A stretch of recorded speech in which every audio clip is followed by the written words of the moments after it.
What does it take to be a top podcaster? Well, today you might find out because we are talking with Luke from Luke's English podcast. And we talk a lot in this episode about behind the scenes podcasting. What does it take to record a podcast?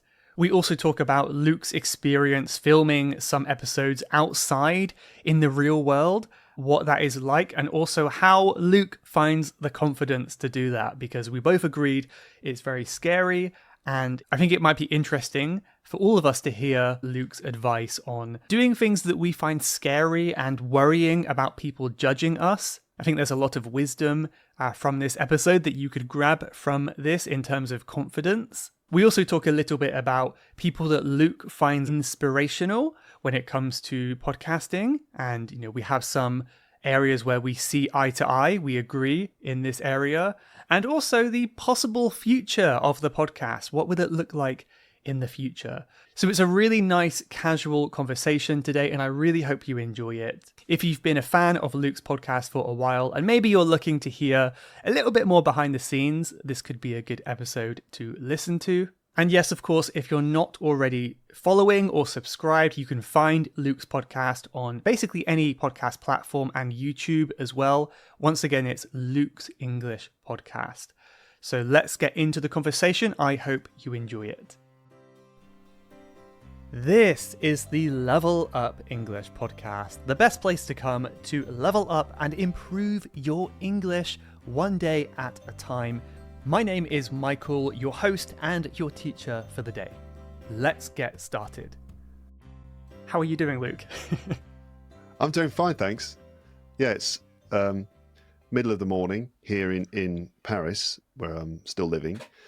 And weather is...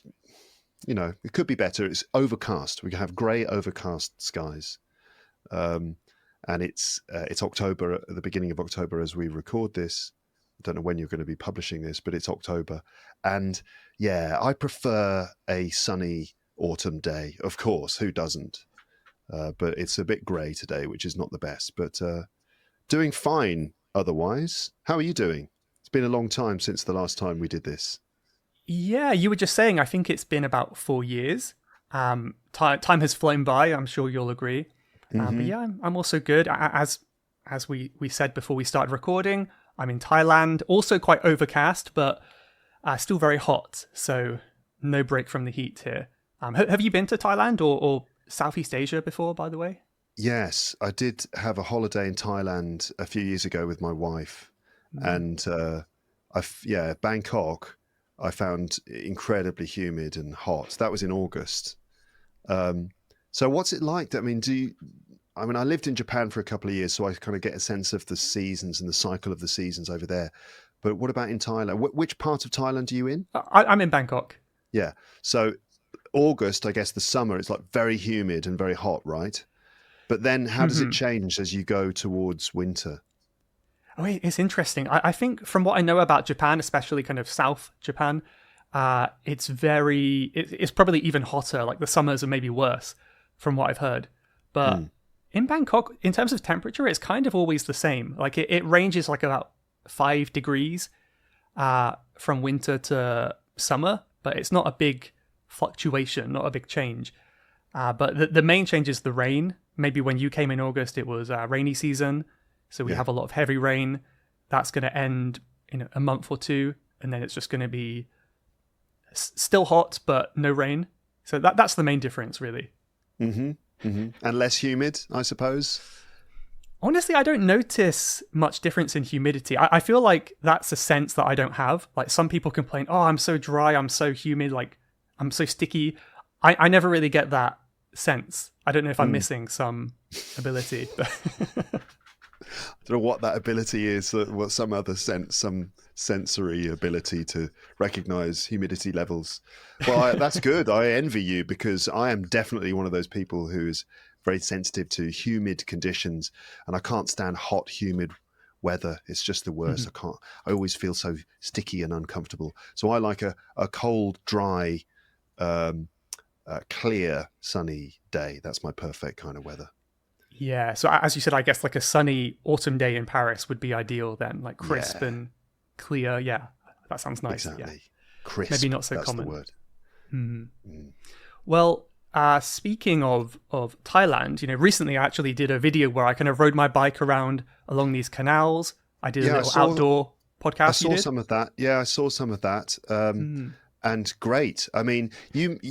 Sorry to sort of interrupt you because you were just introducing that, but I did see some of that episode, and you talked at the start about the audio. You said that you had some problems with the audio, and you had to do a lot of post sort of processing on the audio to clean it up so that we could actually hear your voice carefully. And you were concerned, I think, that it didn't sound as good as it could have done. But actually, I thought the audio was fantastic. So I don't know what you did to it, but it really did isolate your voice really, really well. And you came through so clearly. Well, yeah, thank you for saying that. I mean, I was going to also give you a compliment back because I've seen you've done outdoor episodes as well on YouTube, and you're very casual about it. And I mean that in a really, complimentary way. Like there's no, for me, I'm worrying about what to say and how to say the right thing.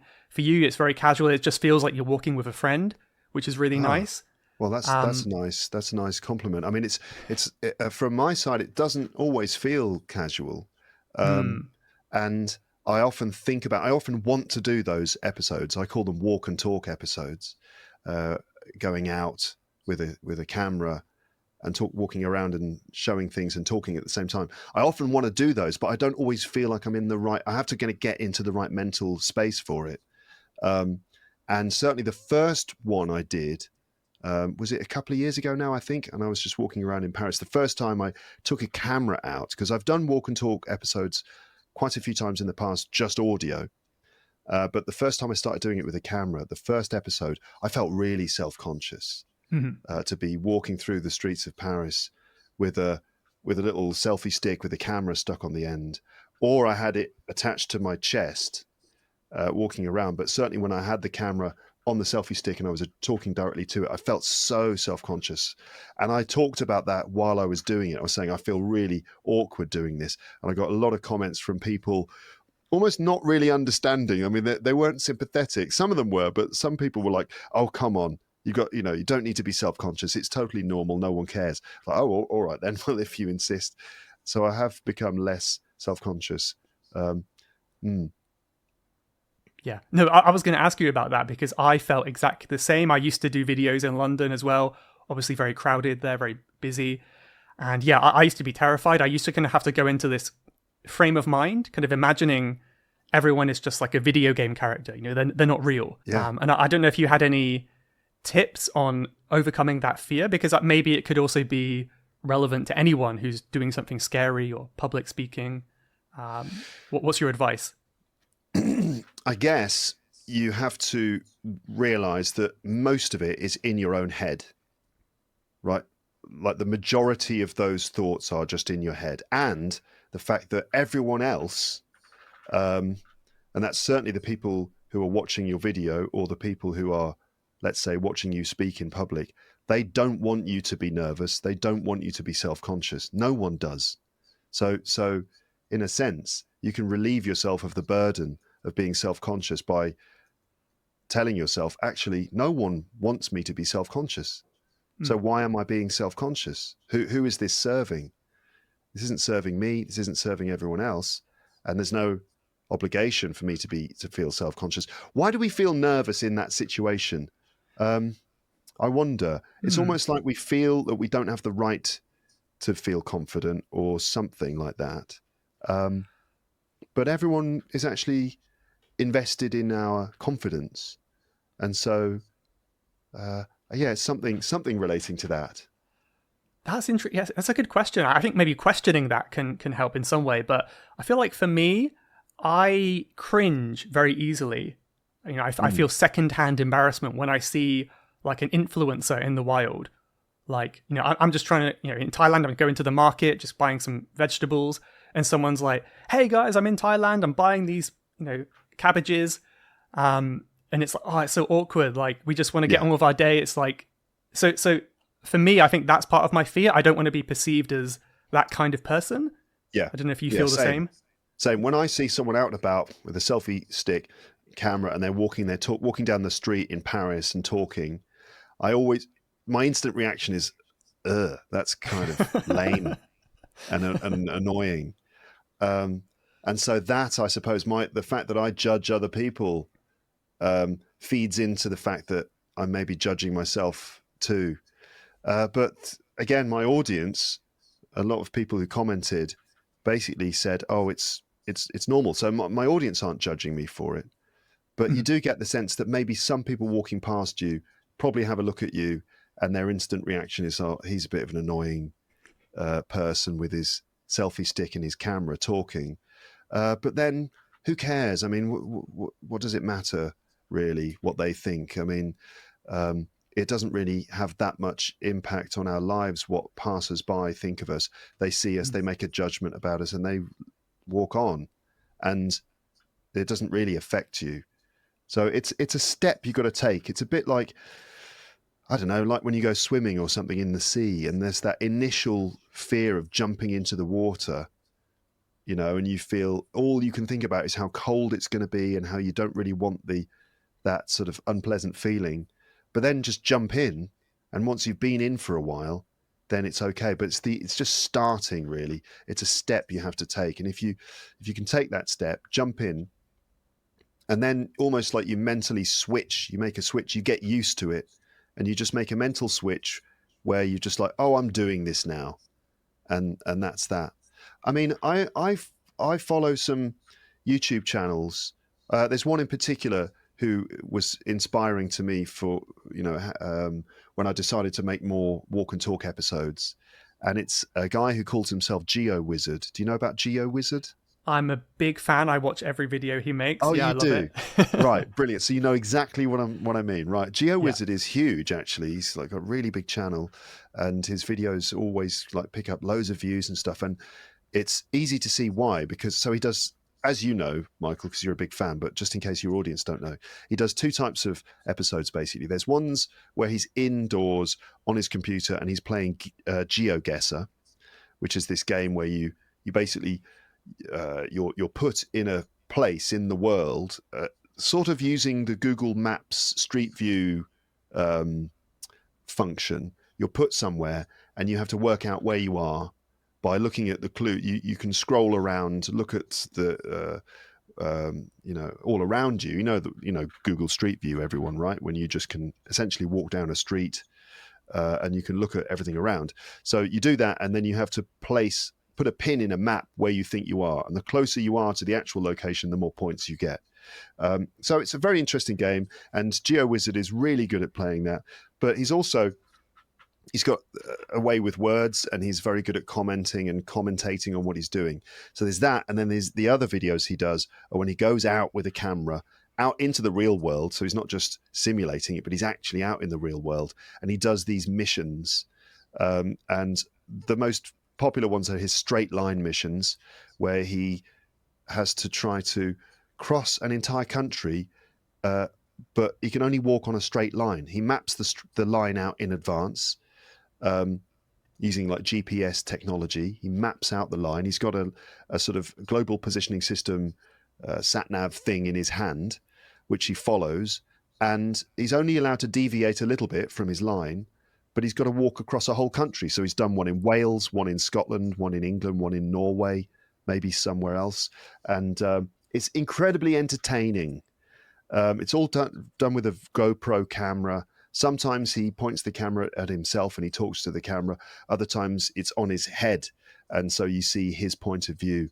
And he has to get across, get over, under, around various obstacles, including rivers, fences, fields full of sheep or cows or horses. Farmers are a big problem, so he has to cross the land of farmers and escape from angry farmers. And sometimes if there's a city, he's got to go across streets, car parks, through buildings, all sorts of things. So that's very entertaining. Anyway, how did I end up talking about this? Your inspiration.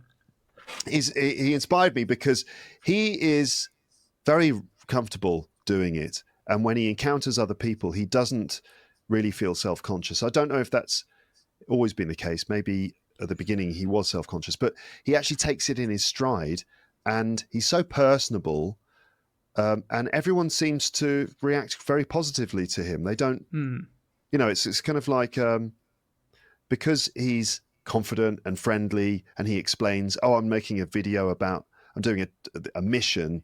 People are always kind of quite positive with him. So I kind of think, well, if you take a confident, friendly, more positive approach, then the results can be really great, and there's no need to feel self-conscious about it. Yeah, absolutely. Yeah, I mean, as I said, I'm a big fan of his videos. I love it. He did one recently he crossed London in one day in a straight line, which was insane. Yeah. And I love that one because he actually went like right in front of my old flat where I lived in South London. Really? And like my weekly walk to the supermarket, he went right down that path. Wow. So that was really cool to see. I've been there, that feeling.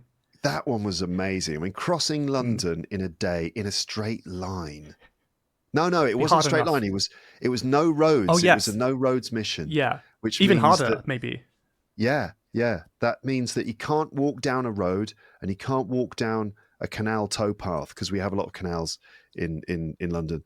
And so that means he's kind of like just finding a route through back gardens, which is borderline illegal. He doesn't do that very much, but he's finding these routes, and a lot of it, especially at the end, is through underground tunnels, which was terrifying. I thought that was absolutely terrifying, because there's a moment where he's with his uncle and they're going through these tunnels, and the tunnels are really small and claustrophobic, and they kind of get lost in there. They get trapped and lost in there in the middle of the night as well. It's just an amazing thing. I can't believe how good his content is.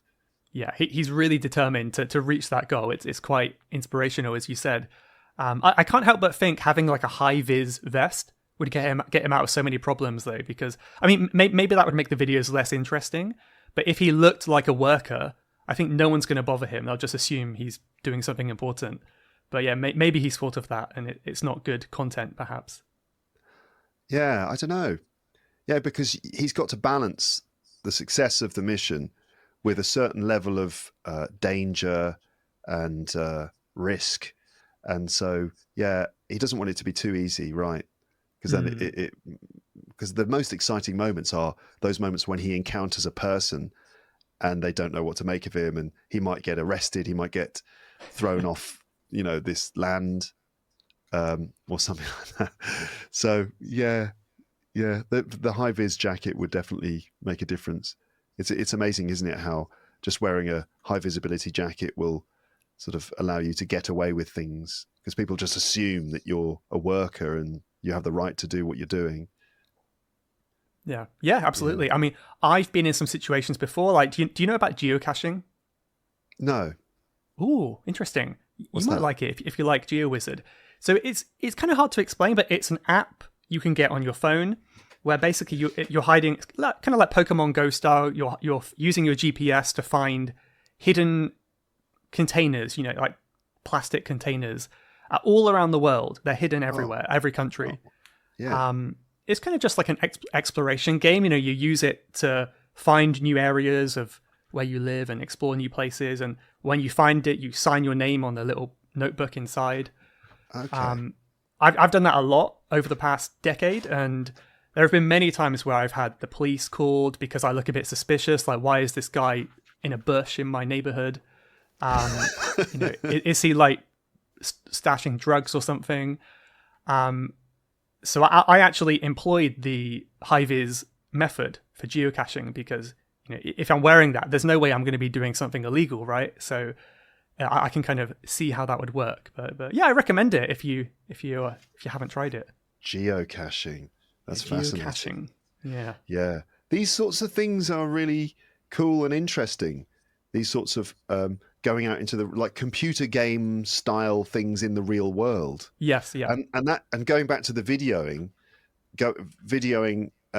with a camera attached to you somehow, and going out and doing that, the content is quite video game like, and GeoWizard's content is a bit like playing a video game somehow. You see him getting around these obstacles, climbing over fences, getting through forests and things. And there is a feel of, it feels like you're playing a computer game.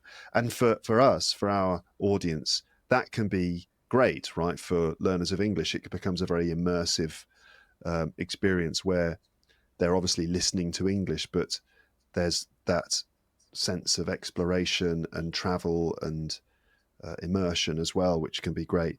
How do you deal with the fact that, so you, like me, you make an audio podcast and you also post your content onto YouTube, right, in video version. So how do you deal with the fact that when you do one of these outside episodes, how do you make it work so it's a good audio episode and a good video episode like that, so it works in both formats? Yeah, that's a very good question. I'm curious if you do that too. But I haven't done many outdoor episodes for the podcast. Most of my outdoor content was kind of before the podcast, just on YouTube only.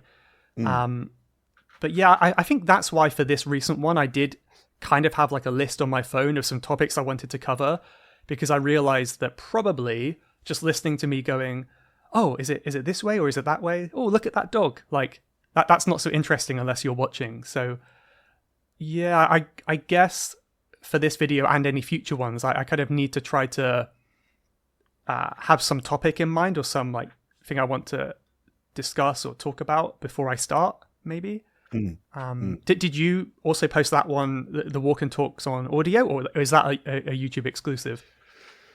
So the other ones I've done, so I've only done one that's a YouTube exclusive. That's the most recent one that I did, which is a walk and talk through central London, basically. But before that, I always tried to make them work in both audio and video formats. I think the audio possibly suffers a bit for two reasons. The first one is that the sound quality, it becomes a bit noisy, where the street noise, the sound of everything around you can become a bit too much for someone just listening, in another situation. If you're watching a video, you can sort of, it seems more natural. There's the noise of buses and traffic because you can see all that stuff around. So it becomes less problematic. But it can be a bit noisy for the audio listeners who want to just focus on your voice. And also, you naturally start to forget that people can't see what you're seeing, and it ends up sort of you end up prioritizing the visuals, and therefore the experience for the audio listeners suffers a little bit. So I've kind of decided that if I do them again in the future, that I'll make the walk and talk episodes probably just for YouTube. And when I do that, if the audio doesn't really work on its own, then I'll do something else to accompany it for the audio podcast, which doubles the amount of work that I have to do. But in a way, it sort of like cross promotes my two platforms. I can say in the video version, by the way, this week's audio version is going to be different, and here's what it'll be. So I can advertise my audio podcast to my YouTube audience, and then vice versa. Or I can say to the audio listeners, by the way, this week's episode on YouTube is a walk and talk, blah, blah, blah. And so here's an audio episode that's sort of, maybe I'll talk about some similar things, or I'll make some connection, but it's a different thing. Yeah, so the London one, walking through London, it was great exploring London and stuff. And I was able to talk about the things I could see, which made it, I think, a better video than if I was holding myself back from doing that. But then the audio one was, I talked to some friends about their favorite things in London. And that became a really good, I think, audio episode. So, yeah, that's what I've been doing. Yeah, I like that. That's a good idea. Yeah. One thing I would say about the audio, though, you were worried about the audio quality, which I was as well. But I actually had a lot of feedback that said, as you said, I had to use AI mostly to fix up the audio. And the downside of that is it cut out, the chirping birds, the barking dogs that they kind of made the walk. They were part of the walk, or the cycle in my case. So people actually complained and said the audio is too clear. Which I couldn't really help on this occasion, but I think a lot of learners actually like the background noise to some extent because it's what's the word? It's simulating. It's kind of Softly. copying real life. Yeah, it's about getting the right balance, isn't it? That especially for the audio version, because you do want a bit of environmental background noise to get that sense of where you are and what's going on around. But if you're in central London, I mean, that's an incredibly noisy place. I was walking across Westminster Bridge, and there are tourists. It was July, so there were tourists everywhere, and they're all shouting at each other, in all sorts of different languages. They're all talking really loudly to each other, talking over each other. And then there are buses, motorbikes and scooters going across the bridge. And I'm talking like this over the top of the noise. And that just was not working for the audio side of things. So getting the right balance. You do want a bit of lovely atmospheric noise, dogs barking in the distance, birds singing in the trees. That's beautiful. That's lovely for the audio experience. So it's, I feel like these days, I mean, I've been doing this podcast for a long time, but I still feel like every episode for me is still an experiment. And I think that's the way I'm trying to think about it, to keep it fresh. I just think, all right, there's it doesn't have to be the same kind of thing every time. Every episode is an experiment. I can try things, and if they work, they work. If they don't, I'll do something else. So I'm still trying to experiment with things, even after 16 and a half years. Yeah. I think that's a good attitude, right? And even if one doesn't hit like you expected, it's not received as well as you hoped, it's not going to ruin your podcast. People will just listen to the next one, right? So I think it's good to have that mindset, I imagine. Yeah. What about for the future? I wanted to ask you, we're talking about these GeoWizard straight line missions. Do you see that as part of your future? You could do a straight line mission podcast episode, maybe for episode 1000 coming up. I'd love to do straight line missions, but I just, at this point in my life, I just can't manage it. I mean, with GeoWizard, his straight line missions, they require a lot of physical fitness and a lot of planning in advance. I mean, he really knows what he's doing. I love his sort of the way he sees geography. He really understands about the lie of the land, and when he's plotting his line, when he's planning his line in advance, he's very good at mostly good at judging what the land is going to be like. And he's got, a certain amount of survival skills. Sometimes they don't work very well, but so he's got the fitness, he's got maybe the ability to plan effectively, and I feel like I'm nearly 50 years old, and it's not time for me to start going out, trying to cross a country in a straight line. But I think doing missions, because he does these other kinds of missions. For example, he does missions where he'll just leave the house with £20 in his pocket and just walk off in a certain direction. He'll just walk east, and he has to try to have an adventure. He doesn't know what's going to happen. He's got to try and blag food from people he meets and things like that. And there's always, and he doesn't know where he's going to sleep somewhere. He doesn't know where he's going to sleep. He doesn't have a sleeping bag, I think. Or maybe he's got like a very limited pack in his bag with a bottle of water, a sleeping bag, and £20 note in his pocket. And he has interesting adventures. So maybe different kinds of missions could be a good idea. I'd like to do missions where when I'm in England and I can decide, right, here's my mission. I need to achieve these things in London, and maybe set myself a list of things I have to do. Like, I don't know, what do you think? What could be a good series of objectives that would result in not just something interesting, but English, something that would be revealing in terms of English, where I'd have to go and negotiate for something or persuade someone to do something, Yeah, I used to do it like this very similar kind of thing, where I would have a mission in my old YouTube videos on my now kind of dead channel. And I also had a lot of suggestions which you could steal, because I don't think I'll do them. But one of them was, I guess there's a lot of Paddington Bear statues in London, maybe. Mm-hmm. I think one of them was like find every Paddington Bear statue or something like that.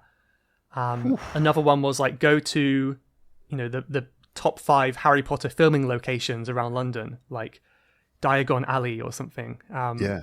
And like just find them and do them. What one that I did, one of my first London videos, I did a very happy, upbeat video. It was the murder sites of Jack the Ripper. Right. So I went around to each one and was like filming about it, but that was fun. That's classic because you go to some pretty interesting parts of like Shoreditch. Yeah. I Like guess Whitechapel. East London, Whitechapel. Yeah. I've got a friend actually who does tours of London, murder sites in tours of London. So maybe I could ask him if he wants to join me on for one of them. But yeah, there are lots of things. I also I did one.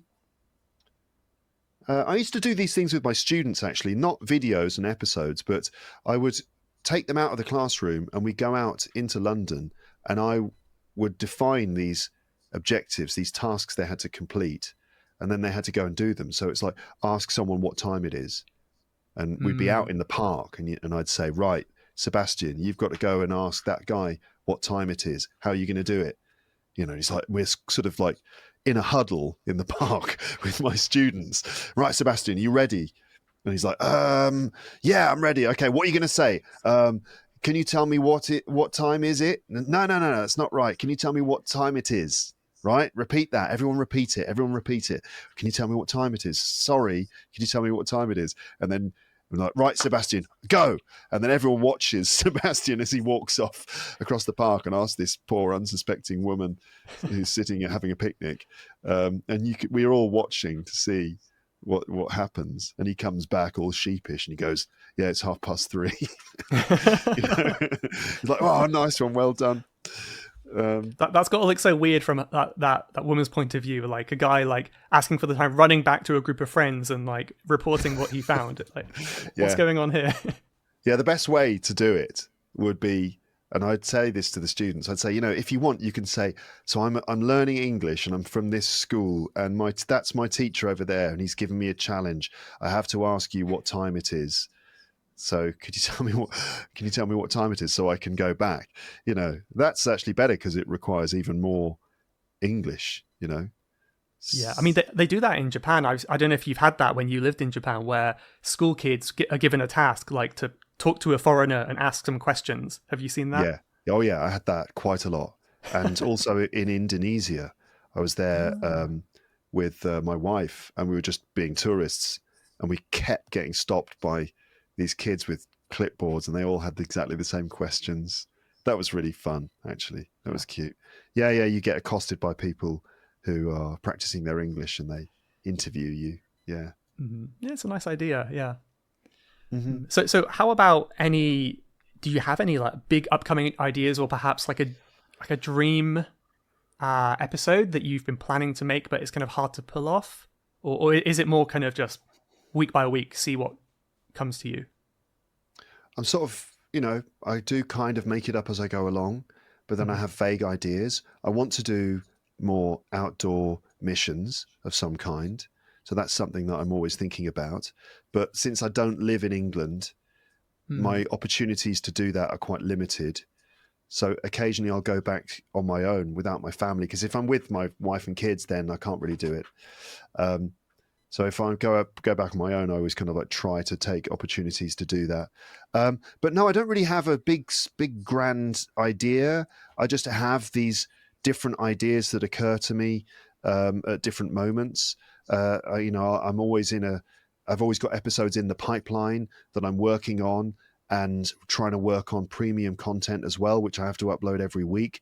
So it's kind of like this slightly chaotic thing in my mind where I'm working on stuff and I'm trying to manage my time, and then there'll be a moment where suddenly I get an idea for some episode. Like I did one. I mean, there's episodes which I know are going to be sort of good in terms of learning English. So there's episodes about learning English, or episodes where I focus on an aspect of English, like doing a CAE exam and then revealing the different answers and showing the different bits of English that you have to learn in order to get those answers, or one about advice for learning English, or telling a story and then explaining a lot of the language in it. And then there are other episodes which I feel are a bit more maybe experimental and a bit more driven by my desire to do comedy and to maybe sort of subvert my audience's expectations a bit. Those are the ones that don't always land. I think that probably a large portion of my audience will listen to more experimental episodes and think, what?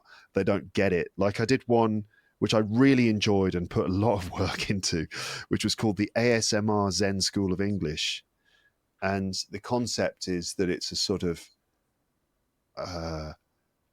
sort of like a metaphysical space called the ASMR Zen School of English. And ostensibly it's a sort of relaxation, meditation, like a guided relaxation recording where I'm speaking in a very calm voice. And this is the ASMR Zen School of English. And I kind of talk and try to get people really relaxed and really focused, and then also say lots of really, really silly, ridiculous jokes in the middle of it. So it's kind of like you're in a lovely park. The sun is shining, the leaves, you can hear the wind in the leaves, and then it's doing the noise of a dog. Oh, there's a rather annoying dog. That's a pity. God, I wish you'd just stop that dog from barking. And you end up with these silly moments where it kind of drifts off into moments of comedy and back again. So I like doing stuff like that. I like doing kind of comedy episodes, basically. Yeah. It's good. I mean, it's definitely important to incorporate what you enjoy, what you're passionate about, because that makes it yours. It makes it who you are, right? It did make me think of this term. I think it's somewhat. Well, so you mentioned about the CAE exam content, and one issue I find, especially with YouTube, because of the algorithm, is it's sometimes at odds, like what would be helpful for learners and what would be successful on YouTube. I mean, if you made a video like, I survived on this island for 24 hours, that might work really well, but maybe not best for learners like trying to do their exam. So do you ever find that difficult, that balance of useful content and content that would be popular? Yeah. So I only started kind of regularly posting my episodes onto YouTube as video versions as well as audio ones. I really only started that, I guess, in the last 3 or 4 years regularly. And there's always this, like, YouTube is quite a powerful machine in the sense that it kind of sucks in content creators, kind of rewards them by promoting their work, and you get comments and likes and subscribers and stuff. It rewards you. And then it kind of like manipulates you into making a certain type of content. You end up chasing the algorithm. And if you're not careful, it can pull you away from something more original, or something, in this, as you're saying, something more specifically useful for learners of English. It's best when the algorithm matches when what you want to do and what's really useful and entertaining and valuable for your learners, and what YouTube will promote is all the same thing. That is the perfect situation. But it's hard to tick all those boxes. Sometimes you'll do one that you really want to do, but the algorithm doesn't really recognize it, and so people don't discover it on YouTube. There's the audio podcast is always going pretty well in terms of the number of listens per episode. It's pretty regular, stable. The numbers don't fluctuate episode to episode. It seems like the audio audience will listen to each episode more or less consistently because of the nature of the platform, but because YouTube is this mysterious place. You go onto YouTube and you are shown what YouTube wants to show you. Even these days, you don't really get to see the videos that you're subscribed to from channels you're subscribed to. It just shows you random stuff based on the whatever is going on with the algorithm. And so you end up, there's a tendency to end up trying to pander to the algorithm. And so I don't know how I feel about that. On one hand, I'm trying to ride the algorithm, trying to, create the right thumbnail, create the right episode title that's going to catch people's interest, but at the same time also maintaining a certain sort of integrity of some kind towards educational value or my own personal aesthetic. So it's a complicated thing, isn't it? Trying to get the right balance. Yeah, very hard, very hard. And I think a kind of related thing is something called audience capture. Have you heard of this term? No, I can guess, what it means, but no, I'm not that familiar with it. What's that? So I guess it's like when maybe what the audience is kind of similar, right? What the audience is kind of wanting you to do is at odds with what you want to do. Right. So I guess kind of audience is kind of the same as the algorithm, like what gets the most views. So I imagine, for example, if I just made loads of episodes on, I think this is kind of a trend right now. Like the UK is declining, right? The UK is getting worse. Everything's horrible there now. Everyone has no money. No one has money.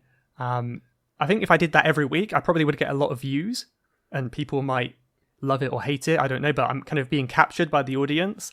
Yeah. But that probably isn't really what I want to do. So I don't know. That's another thing to consider, isn't it? Like what the listeners want and what you want.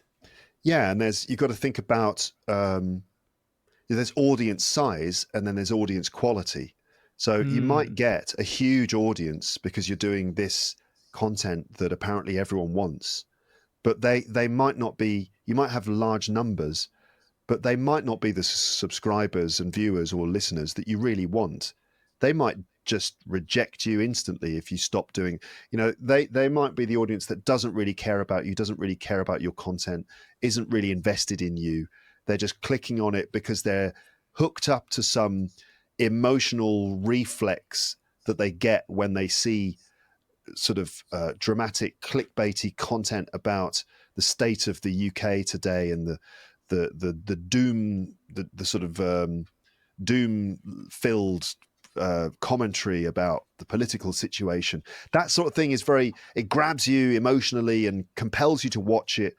It's not a very healthy space, and you might get lots of views from that, but it's not necessarily what you want. You want an audience that's going to be supportive, that's going to actually enjoy properly the stuff you do, that's going to stay with you, that are going to be understanding, and that might, obviously sign up to your online course or something like, you want stakeholders, people who are interested and invested in you.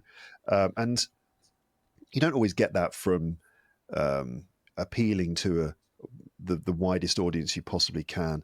In fact, going down that path, throwing yourself at the biggest audience can actually be damaging, can't it? Because it can end you end up in a pretty bad place if you only do that, because you're basically kind of selling yourself out, and you eventually you won't feel good about the work you're doing, and you'll burn out probably.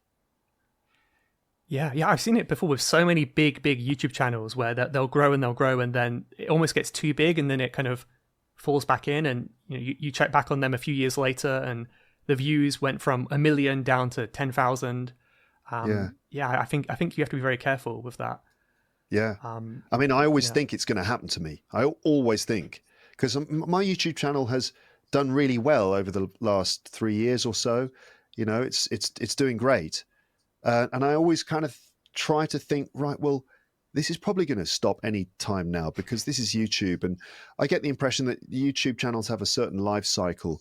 I don't see many that last a long time. They sort of blow up, they inflate. I expect that YouTube sort of does what it needs to do with the channel and then moves on to someone else and promotes someone else. And so there's probably going to be a time when, my video, no one watches my stuff on YouTube, and then I'll be like, okay, fine, I'll just focus on the good old audio podcast, which is what this was all about in the first place. I mean, I love audio, and when I do episodes that are audio only, which I do occasionally, it's a lovely place. I actually really feel much more comfortable and enjoy it a bit more. I don't mean to sort of, be negative towards my YouTube audience, because that's going great. But But anyway, I would just go back to doing the audio show and focus on that. When my YouTube channel just pops, when the bubble bursts. Yeah. Yeah, no, I think we see eye to eye here. So I imagine you feel the same as me, because I also prefer the audio. I don't know if you get this, but maybe everyone does. When I am recording an episode, I get kind of like right now, I'm talking, but then I see myself on the camera, and I'm thinking too much about, oh, am I in the frame? Or do my eyes look a bit red? And I'm like overthinking that, and that's distracting from the actual content. Maybe after 1,000 episodes, it gets better, but I find that very hard. But I think the one reason I continue YouTube is because the downside of podcasting is it's very hard to have that interaction with the audience. There aren't comments in quite the same way. And YouTube, it's very easy to comment and interact. Yeah, that is great. That's a great thing about YouTube. You get instant feedback, instant responses, and you can see as you publish an episode, you see the comments coming in, and it's a very rewarding experience in that sense, that you're getting instant feedback. Whereas the podcast, to an extent, you feel like you're sort of talking into the void. You do your episode, you publish it, you send it out there, people listen to it on Apple Podcasts or Spotify or something. Spotify these days does have a comment section, but it's obviously most of the time people have got the phone in their pocket, they're listening when they're doing something else, and so you never get that instant response. So that's an odd feeling, but also sometimes I feel kind of healthy as well, because I just feel like I'm going to put this out there, and it's out there, and then I'm not going to get hurt quite so easily if people don't respond to it very well. It sort of enables you to have a bit of distance, which can liberate you in a sense. Yeah. Oh yeah, 100%. I don't know about you, but I never look at the analytics for any episode or video.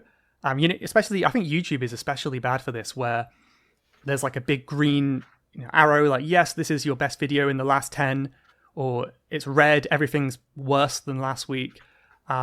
I try to avoid that as much as I can, because as you said, I just want to post it and feel good about it. But are you the same, or do you sometimes?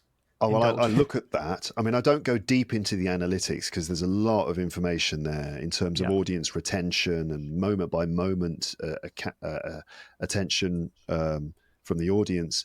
But you've got your top 10 videos, and when a new episode is published, it ranks it in terms of like complex data that puts it in a position. So either it comes in at number 1 and you think, wow, that's great, and you feel fantastic, and there's a little bit of confetti that jumps out of this, out of the number, which gives you that dopamine hit. But if an episode drops in at a low place, if it's like number 10 out of 10 of your latest episodes, then that makes you feel terrible. So I do look at that stuff, I do, but then I kind of try and take it with a pinch of salt.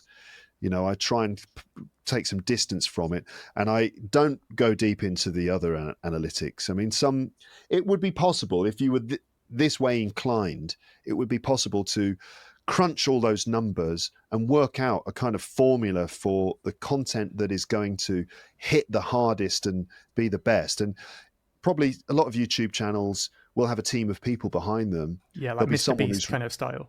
Yeah, Mr. Beast, that kind of thing, where it's literally the content is designed to hit every single, metric. Metric? That's the one. Every single metric is ticked, and they end up essentially making a lot of money. They get lots of views, and the ad revenue goes through the roof. But that's not just what I want to do with my time. I want to talk about sitting on a park bench with an annoying dog in the background.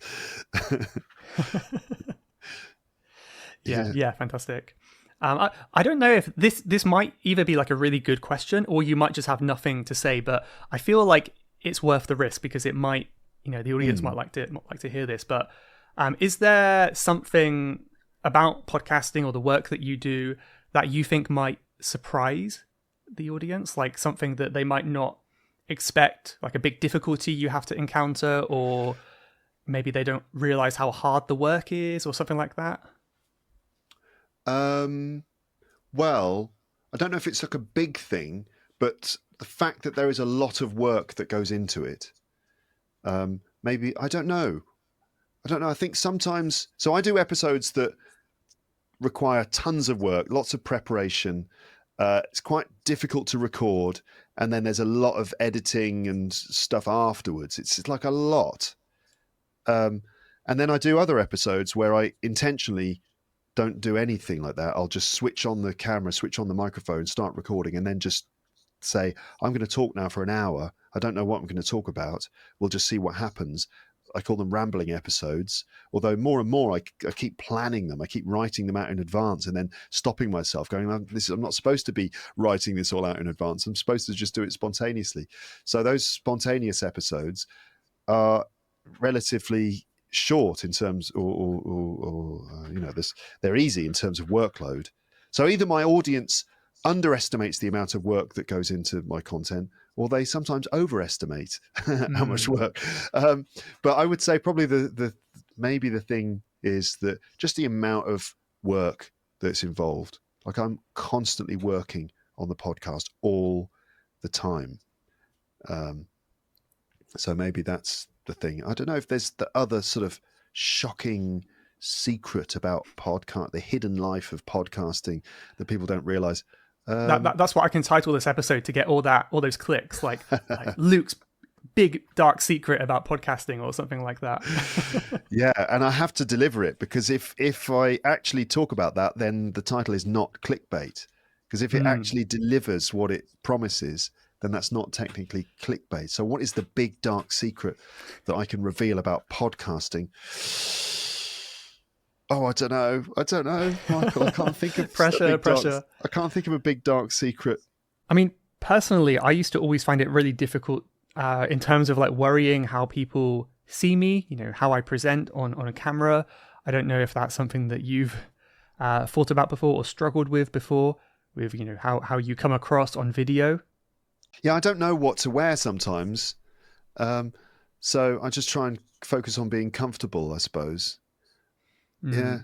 I mean, these are all considerations, especially when you've got a camera running. It doesn't make you feel self-conscious. You think, what am I going to wear for this? Shall I wear that? Shall I wear this? And you realize it doesn't really, really matter.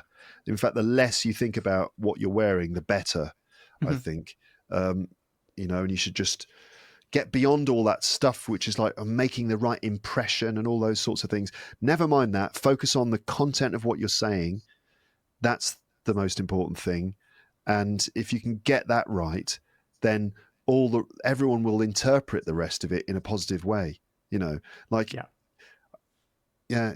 think we can all get over focused on the visual side and forget about the actual content and the human connection, which are the most important things.